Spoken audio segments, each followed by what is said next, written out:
सभी को नमस्कार। मैं संदीप दुबे आप सभी का स्वागत करता हूं। जैसा कि आपको पता है कि जो है हमने एक दिन कहा था कि हम लोग कुछ करंट अफेयर करेंगे। टॉप 10 करंट अफेयर्स के क्वेश्चन होंगे जो हम लोग के एग्ज़ाम के लिए इंपॉर्टेंट होंगे। देखिए इससे क्या है, देखिए इससे मेरी भी तैयारी हो जाएगी और थोड़ा बहुत आपका भी फ़ायदा हो जाएगा। तो ये चीज़ें हैं, अगर सही क्वेश्चन होंगे एग्ज़ाम के लिए इम्पोर्टेंट होंगे तो ये हम लोग के काम आ जाएंगे। ठीक है, तो देखिए पहला क्वेश्चन क्या है। कटलास एक्सप्रेस 2021 अभ्यास में भारतीय नौसेना के किस जहाज़ ने भाग लिया था?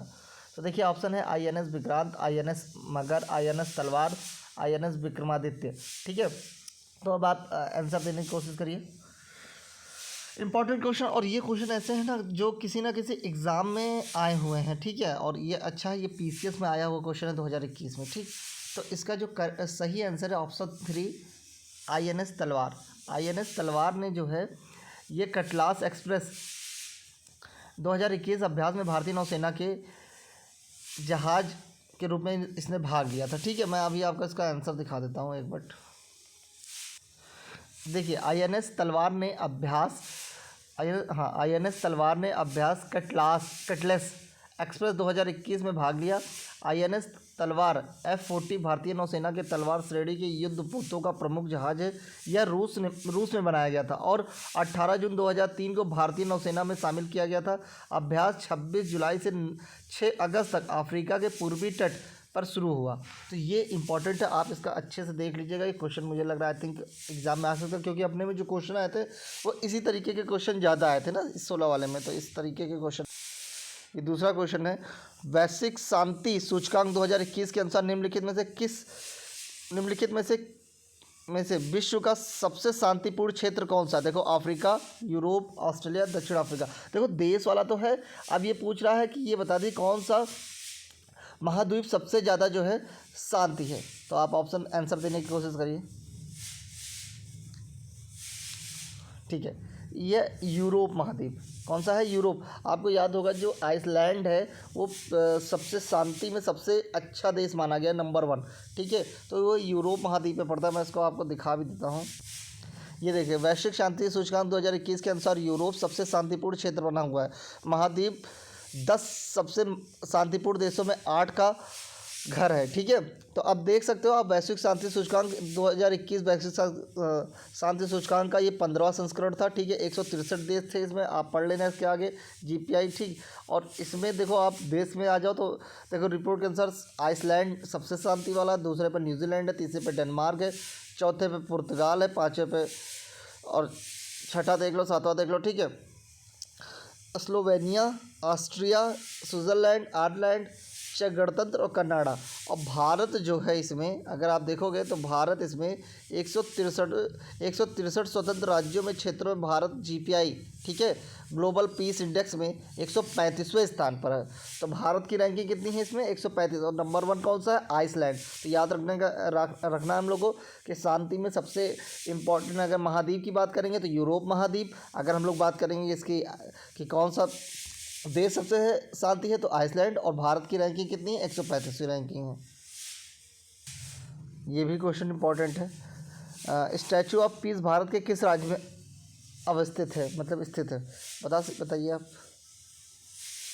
तो इसका आंसर क्या है? राजस्थान। क्या आंसर है? राजस्थान। ठीक है, राजस्थान में। आपको मैं इसके बारे में बता, ये देखिए नवंबर 2020 में प्रधानमंत्री नरेंद्र मोदी ने जैन साधु आचार्य श्री विजय वल्लभ सुरेश्वर जी महाराज की 181वीं जयंती के अवसर पर राजस्थान में स्टैचू ऑफ पीस का वस्तुतः अनावरण किया। 151 इंच ऊंची इस प्रतिमा को अष्टधातु का उपयोग करके बनाया गया है। ठीक है, तो ये कहाँ पर है आप देख लेना किसके बारे में है। इम्पोर्टेंट ये है कि ये राजस्थान में है और नवंबर 2020 का क्वेश्चन है, लेकिन इम्पॉर्टेंट है, थोड़ा सा आ सकता है ऐसा मुझे लग रहा था, तो ये थोड़ा सा आप ध्यान रखिएगा।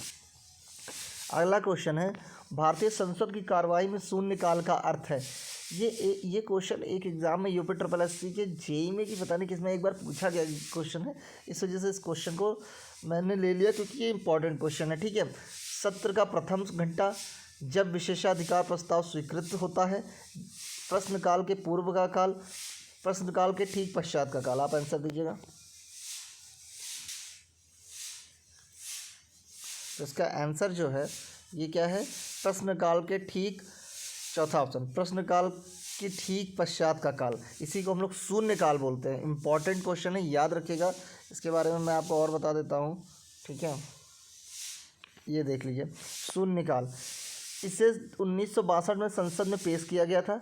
यह वह समय है जब संसद सदस्य तत्काल सार्वजनिक महत्व का मुद्दा उठा सकते हैं, ठीक है। यह प्रश्नकाल के तुरंत बाद होता है, जब तक चलता है, हाँ, और तब तक चलता है जब तक कि दिन का एजेंडा नहीं लिया जाता है।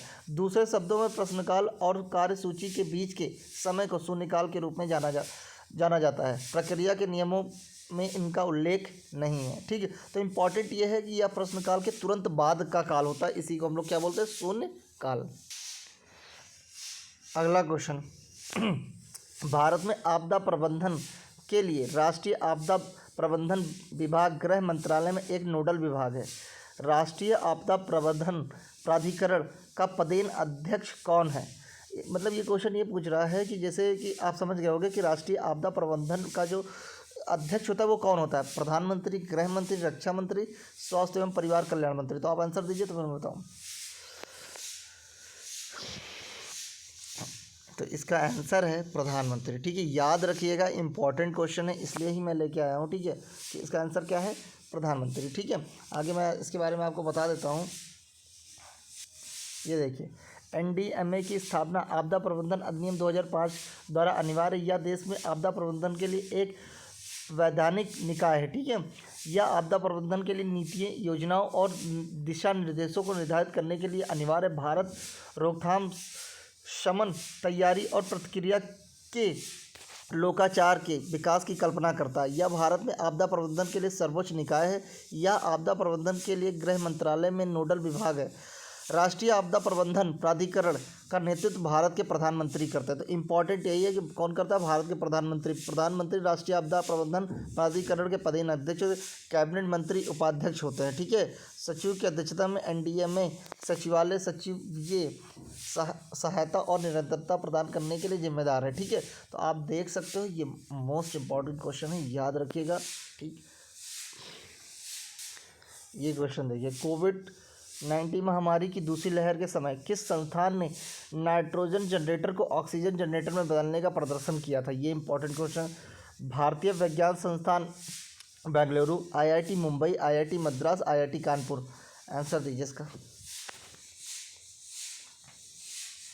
तो इसका आंसर है आईआईटी बॉम्बे। कौन है? आईआईटी मुंबई।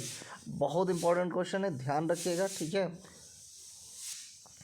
देखिए, कोविड-19 महामारी की दूसरी लहर के समय आईआईटी बॉम्बे ने नाइट्रोजन जनरेटर को ऑक्सीजन जनरेटर में बदलने का प्रदर्शन किया था। तो किसने किया था? आईआईटी बॉम्बे ने, ठीक है। इस परियोजना का नेतृत्व आईआईटी बॉम्बे के प्रोफेसर मिलिंद अत्रे कर रहे हैं, ठीक है। ये याद रखिएगा कि कौन कर रहा है, इसकी अध्यक्षता, ठीक है।